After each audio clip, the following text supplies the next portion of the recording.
ونعوذ بالله من شرور أنفسنا ومن سيئات أعمالنا من يهده الله فلا مضل له ومن يضلل فلا هادي له أشهد أن لا إله إلا الله وأشهد أن محمدا عبده ورسوله صلى الله عليه وسلم تبارك وسلم تسليما كثيرا كثيرا أما بعد بسم الله الرحمن الرحيم ومن أحسن قولا ممن دعا إلى الله وعمل صالحا وقال إنني من المسلمين.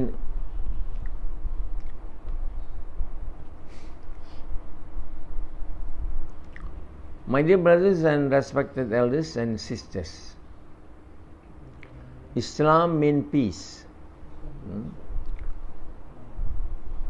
In other words, the religion of Islam is a religion of peace. It is in names. The world will only be at peace when the so-called Muslim, when the so-called Muslim of nowadays, or when nowadays so-called Muslims are practicing the true Islam. You know, peace doesn't goes with names. Peace goes with actions. If nowadays Muslims are only names, they will not be able, to have peace, even to themselves, peace with themselves. Not to think of others, able to derive peace from them. They themselves are not able to obtain any peace in their life, either in this world, neither in this world, nor in the hereafter. So, Islam is a name. The meaning of Islam is peace. Allah subhanahu wa ta'ala have showered us with peace when He bestowed upon us the religion of Islam. He has made the religion of Islam to be the religion for the entire mankind and the entire jinn. So when Islam is practiced, it is true form. In other words, in the way which Allah is pleased, in the way which Allah have shown to His messengers, including to our Prophet Muhammad Sallam. And when it's done with the intention to please Allah, then only Islam is in actions. Then only with Islam, peace will come to the person who are practicing Islam and to those who are associating with that person who are practicing Islam. So, some non-Muslims are arguing of the fact, are disagreeing with the fact that Islam is a religion of peace. To them, Islam is not a religion of peace. Islam is a religion of terror. It is because the so-called Muslims are not practicing Islam. It is true form. They don't understand Islam, it is true form. They only know how to talk about Islam and to tell to the world that we are people who have embraced the religion of Islam, or we are Muslim. When in actual fact, they are not yet a Muslim. They are only a person who have entered Islam. Like Sufyan, who is sitting in front of me. He is only a person who have entered Islam.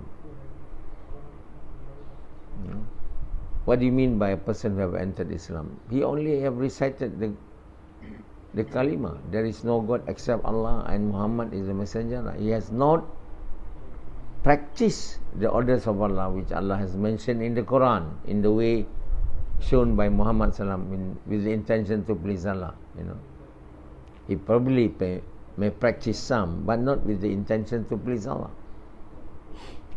When we practice the orders of Allah, which Allah has mentioned in the Quran, not in the way of Muhammad Sallam, and not with the intention to please Allah, it's not Islam.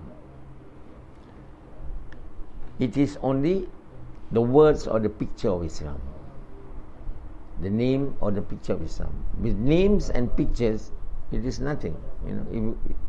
If we take water, there is a name, water, and there is the water has a picture. You can see this water look like water. But if it is not water, then it will not have the qualities of able to quench our thirst. It only look like water, or we think it is water. Like the mirage. A person who is walking in the hot deserts. They see mirage. Mirage, it looks like water. He is very thirsty. He walked hurriedly towards the mirage. When he has approached the mirage, then it's nothing. It's not water. It's illusions. It is an illusion. So these worlds are, in fact, whatever we are able to see is actually merely illusions, not truth. We are made to believe something that in actual fact it is not. It's not there. It's not in the form that we are able to perceive. As for example, something will look smaller the further that thing's away from, the further away that thing is from us. When it comes nearer, it looks bigger. That is illusions. When the sun sets, it looks bigger. When it's up in the sky, it looks smaller. That illusion. When we see with one eye, it appears different thing. When we see with two eyes, it appears differently from what we see with one eye. This is called illusions. Because we are not seeing with that eye, we are seeing with our brain. The brain interprets whatever we have received. And Allah makes the brain to be able to give us a vision, that will enable us, to walk, to move around comfortably. Vision with one eye is not the same as the vision with two eyes. A person with two eyes is called binocular vision. A person who has only one eye, they have two eyes, but they can only see with one eye. We call it amblyopia. Person who have the problem of amblyopia,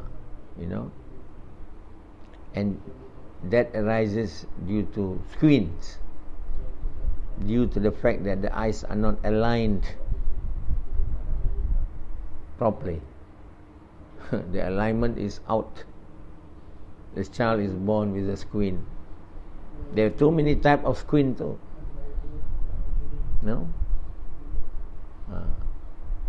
They call it so many types of squints. Only eye doctor will know. So when an eye doctor, whenever they go, they look at people's eyes, like me. A teller, whenever he goes, we look only at the clothes of people. So whenever I meet the people, I look at the eye. I know he's having squint or not. The way he looks. Then with further test, we will find out that the other eye of his or her, which is squinting, must have amblyopia. Amblyopia means the inability to see clearly. Because the phobia or the eye is not, is not being trained to see. Because the eyes are squinting, so the phobia is also not in the position to be able to see straight. So they will see peripheral vision, which meant for other parts of the eye, not the phobia. The phobia meant for direct fixation vision. So when I talk about eyes, you won't understand. Yeah. And all vision scientists unanimously agreed that vision is an illusion. Yeah. As Allah have said, whatever you have seen, whatever you are able to see are illusion. Allah says in the Quran. It's not the truth. Allah says whatever you see is illusion. So when we see a cat, we don't see that the cat are created by Allah. We think that the cats, no one has created the cats. The cats, come into being by themselves. We see the mother giving birth to the small cats, the babies, and then the cats grow up. We think there's no one who has created the cats. Similarly, we think nobody has created the heavens, because we don't see. So we think that heavens and earth had come into existence by itself. This is illusion. When we eat, before we eat, we are hungry. When we have eaten, our hunger has become satisfied. So we think that the food gives us the satiety, or the food that has satisfied our hunger. This is illusion. It's not the food, it is Allah. The heaven does not exist by itself, or the earth is created by Allah, the truth. But when we see the heaven, we don't know as to who has created the heaven, and we see it comes into existence by itself. When we eat, we think the food satisfies our hunger. It is illusion. When we drink, we think the water quench our thirst. This is illusion. The truth is Allah is Allah is the one who has satisfied our hunger and who has quenched our thirst. The water is only the means. The food is only the means, but it's not the doer. These are illusion. And this illusion, we tend to believe it as truth. As a result of that, then we have falsehood.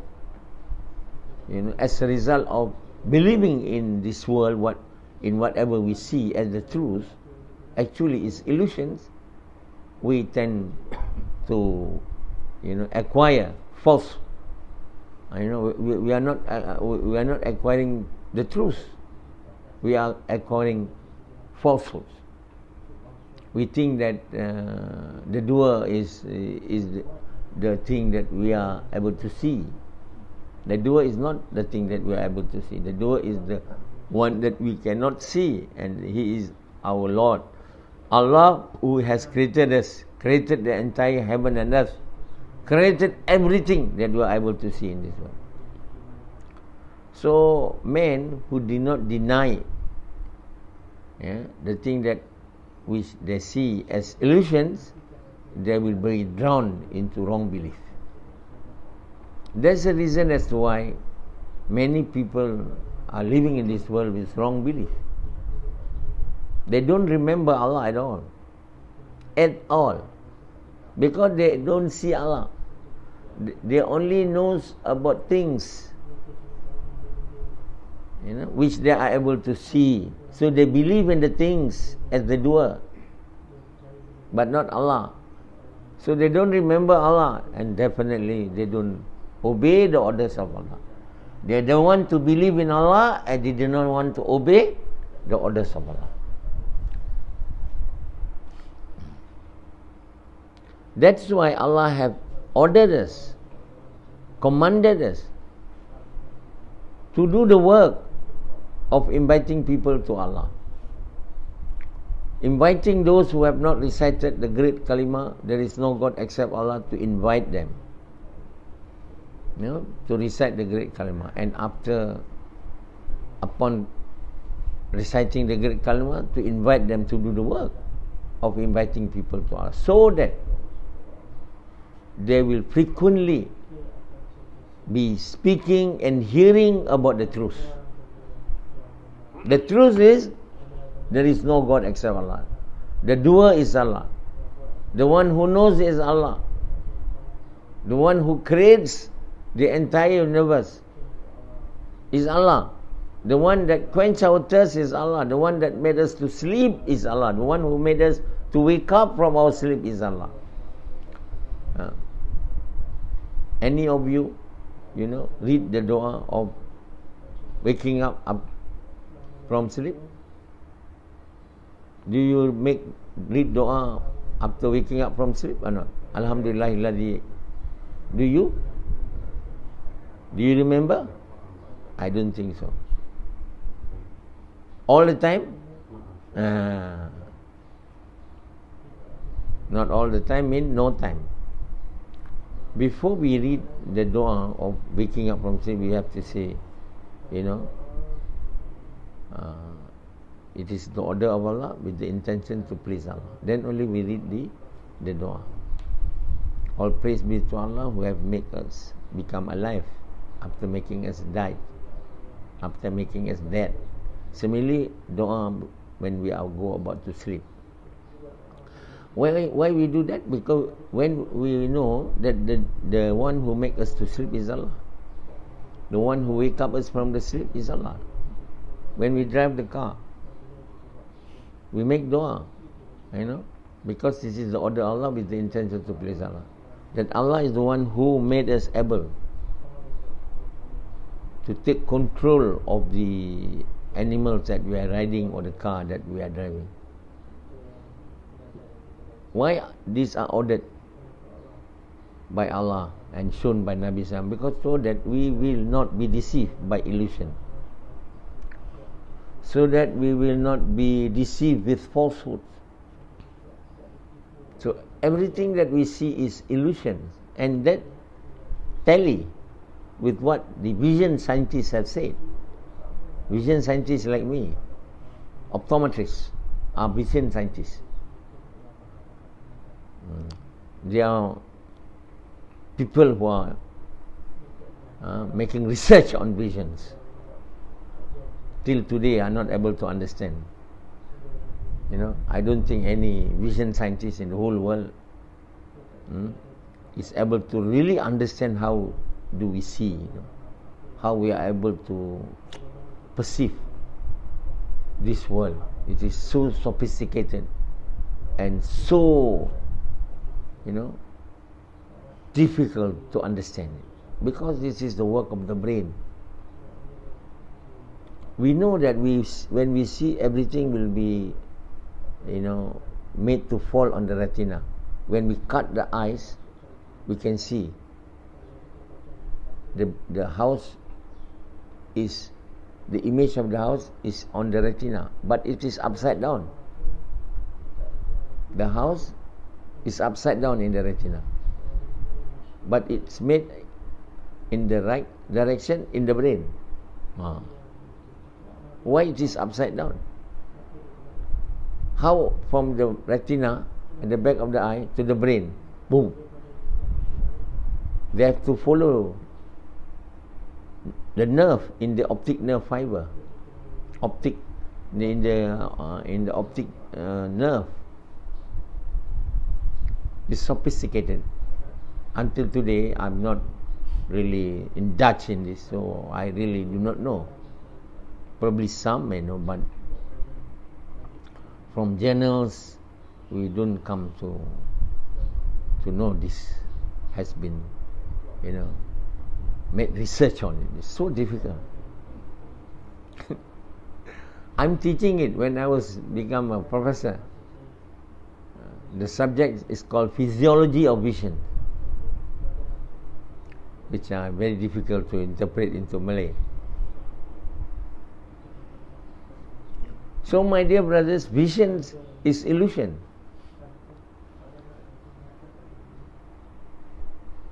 The vision scientists are saying it, Allah is saying it. The truth is Allah, who's saying well before the vision scientists are saying. Visions are illusion. Allah says when the Quran was revealed. The vision scientists recently only have come to understanding that vision is illusion. Do you understand this? What I said? Or not? Don't tell you understand. These are scientific words and bombastic words. If you only know normal English, and you won't be able to understand my lecture, because my lecture involves scientific lecture. I'm a scientist too, besides being optometrist. So to become a believer, if you study about vision, about eye, your iman will be further enhanced. I'm not talking about the doctors. They are more medical doctors. They are more on focusing more on the treatment. When a person is sick, how to get it cured. They are not more on the studying the human body, and thinking about how it works, how the heart works, how the when you don't study about how the heart works, how the brain works, then you don't see, the greatness of Allah. So vision scientists and those physiologists, human physiologists, they are a field in medicine called medical physiologists. Their studies on the parts of science to study how organs works. Do you understand what I'm saying? You won't. How organs work, how your legs work, how your mouth work. When you study this, you will see the greatness of Allah. If you look at the correct angle. If you're only studying it, not thinking, then you will not go. Your iman will not be enhanced. You study about computer, it doesn't help you to enhance your iman, because we think that it's not Allah who have created the computer. We created. So we are the one who knows about computer, not Allah. Like Professor Samad. So we study human physiology, human body physiology. In this way, we will be able to think and to ponder as how complicated, sophisticated is the human body is. And in this way, our imans and our belief towards Allah is enhanced. Science is a field which helps to enhance our iman. When we look at science as the creations of Allah, Allah have created all the laws of physics, the laws in chemistry, the laws in mathematics. Everything is created by Allah, not by any human. We found the law. Isaac Newton find the law of gravity. Archimedes find some laws. So many people, many laws. They are not their laws. They are Allah's laws. That is all the orders of Allah, which Allah has given to the moon, to the sun, to the earth. There are many orders which they have to follow, willingly or unwillingly. If Allah has not given orders to the moon to move only in its orbit, the earth to move in its orbit, the sun to move in orbit, without having to mingle with each other, we will not have day and night. We will not be able to have day and night if Allah do not give that order. There's so many orders, which Allah has given to all His creation, and some scientists find that order. It is not their orders, it's the orders of Allah which Allah has made. Never anybody think this is the orders of Allah. Some, when I met one person, he's so-called having an Islamic movement, and many people follows him. At that time I was a small boy only. I was studying in Australia. So he's saying that this is haram to study science. I told him, what is haram? What is forbidden studying science? He kept quiet. Science is studying about the laws of Allah, not anything else. The only things which is wrong with us, we think that laws are not created by Allah. That laws is there. We found it, and that is our law. Newton law, Einstein law. Yes, Einstein law. This is the laws of Allah. So many things are studied in the wrong way, when we look it in the wrong angle. It doesn't bring us closer to Allah, but away from Allah. But in actual fact, everything is created by Allah. Everything created by Allah, and Allah has given to each of the things which He has created laws to abide. The moon that cannot go according to its own laws of Allah. The sun, the heaven, the angels. And definitely the same thing, Allah has given us laws and orders. But we have given the choice, either to follow or not to follow. So we can make the choice not to follow, like Hanzala. Hanzala, a couple of days, he doesn't follow the laws of Allah. When in the morning he has to wake up for fajar, he's still sleeping. Many days. Today he wake up and following the laws of Allah. He is not forced to follow the laws of Allah. He's been given the choice. If he's other than man, they have no choice. They have to follow. They like it or not. That's why the heaven and the hell is meant for us, not meant for other creation of Allah. Because other creations of Allah are not given the choice to abide to the law or not. They have to abide to the law willingly or unwillingly. But man, we have been given orders. We have to pray in Fajar. We have to pray at Zohar. We have to do the work of inviting people to Allah. That is all orders. We have to eat halal food, not eating forbidden food. When we eat, we have to recite the Bismillah. All that are orders. There are so many orders given. Some are obligatory, highly obligatory. Some are called not obligatory, they call it non-obligatory. That is sunnat. And sunnat are divided into two: highly recommended and not highly recommended. Highly recommended is called an order which is sunat mu'akkad. Not highly recommended is non-mu'akkad. But it is orders given to us. All these orders are given because Allah wants to make us the most excellent creation of His, to become the vicegerents of Allah. When we don't follow orders, then we become worse than the animals, worse than the cow and the pigs.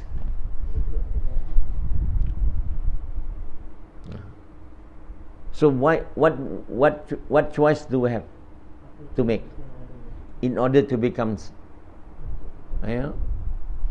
as what Allah has decided has decided us to become. Allah wants us to become the best of His creation.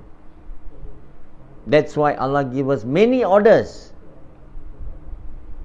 And Allah make us, of course, if you obey the orders like the other creation of Allah, either you are willing or unwilling, you have to obey. Then you will not become a best creation of Allah.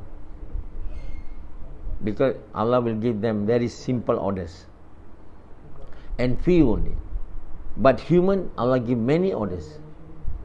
Some are obligatory, very highly obligatory, and they divide it into two: fardu ain and fardu kifayah.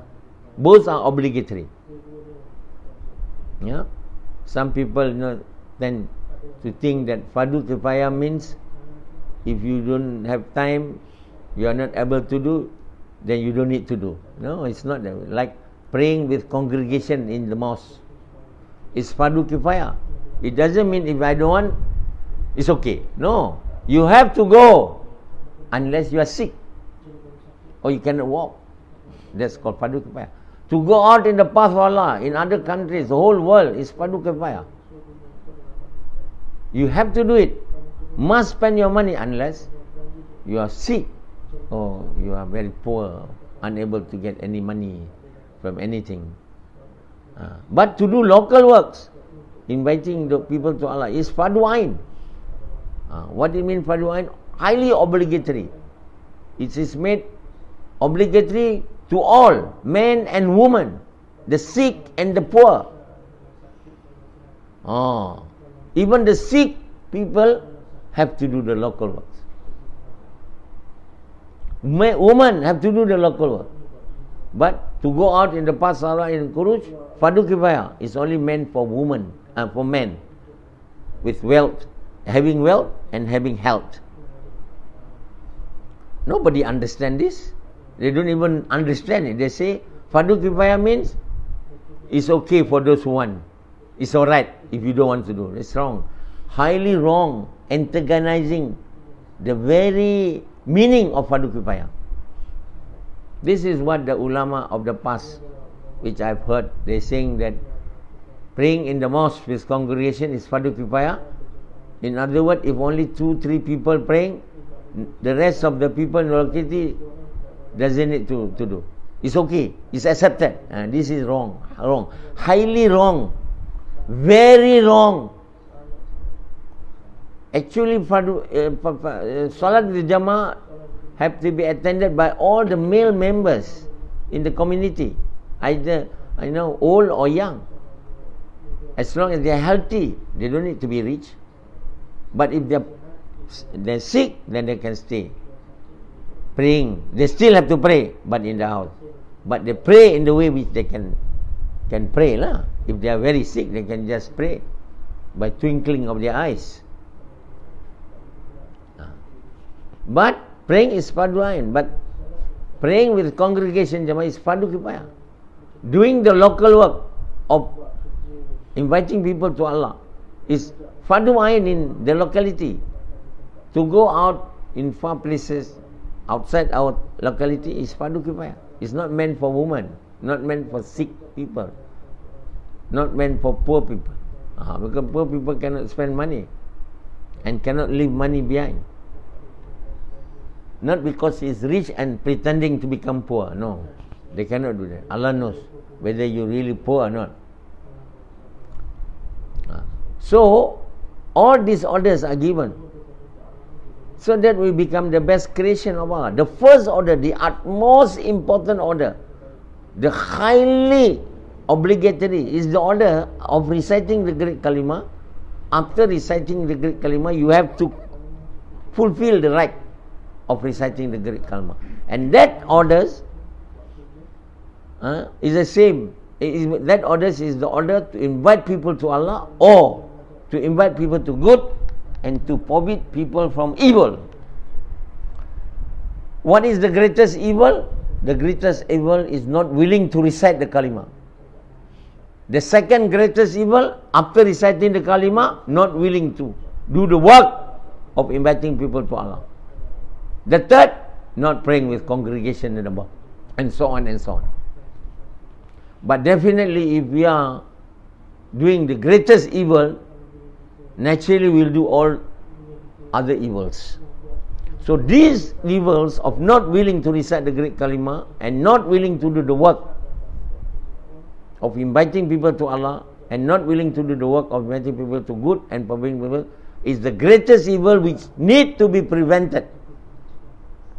In the way of Muhammad SAW, not to kill them. Oh no, we must fight them. They are our enemies. No. In the way of Muhammad SAW with love and kindness. Go to them with love, affection, and invite them with courtesy, not forcing them. Telling them, what will you get if you believe in Allah?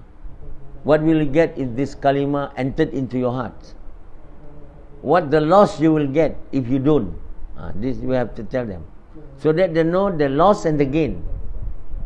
What's the loss of not able to recite the kalima? What's the loss you will get? Tell them. Why you need to have the belief in Allah? What's the gain? What gain you get in this world and the hereafter? Tell the loss and the gain, so that they know. Oh, if I don't recite the kalima or I don't do the work, I will incur great loss to myself in this world and the other. So, okay. Of course, the time that taken to speak to them depends on the time that they are giving to us. If they are giving very short time, we can't explain all that. But some people are willing to listen to us, so we must tell them the gain and the loss, because men always think of gain and loss. They don't think of doing this, what gain I have. No, nothing. What loss? Nothing. They will not be able to do it. And the so-called Muslim who have recited the kalima are not doing the work, must be told what loss you will get if you are not doing this. What gain you will get, basically. Why you need to do it? Why you need to spend time? If you deny this work and you spend more on the work of acquiring wealth, what wealth will do to you? What the wealth will help you? Tell them. Can the wealth that you have now help you in the grave, in the cover? Can. Will you not die? Tell them. All these pros and cons have to be elucidated, explained to them, so that they come into conscious. They come into sense that I'm such a fool if I don't recite the great kalima, and I even become more fool if I, after reciting the kalima, I did not fulfill the right of reciting the great kalima. That is to do the work of inviting people to good, preventing people from evil. So this work has been made obligatory, highly obligatory. Why? So that we will not be deceived by the illusions of the worldly things. So that we will not be, deceived, cheated. So those who believe that the world is highly, important to them are the people whom the world has deceived them into the wrong belief. And this wrong belief and wrong mindset has made them to undertake the lifestyle which is like the devils. Day and night thinking of what money, food, money. Even during sleeping, after waking up, sleeping, the whole day. Not only people who works as doctors, engineers, lawmakers, prime ministers are busy in dunya, but even the one who only dispatch good to others, food, are thinking day and night, during in the motorbike, while sleeping, before sleeping, during sleeping, all thinking of money. And this is when you make yourself busy, you have been deceived by this world, and those who have been deceived by this world surely will not be able to attain a life, which is full of peace, which Islam has has promised to deliver to those who are practicing Islam. Allah subhanahu wa ta'ala make the promise. If you practice the true Islam, and you can only practice Islam when you are not deceived by these worldly things. Hanzala is deceived. He doesn't realize that he's deceived. When he lived this work, he lived prayer, only doing worldly thing, is certainly being deceived. Will you let yourself to be deceived or not? Do you like to be deceived?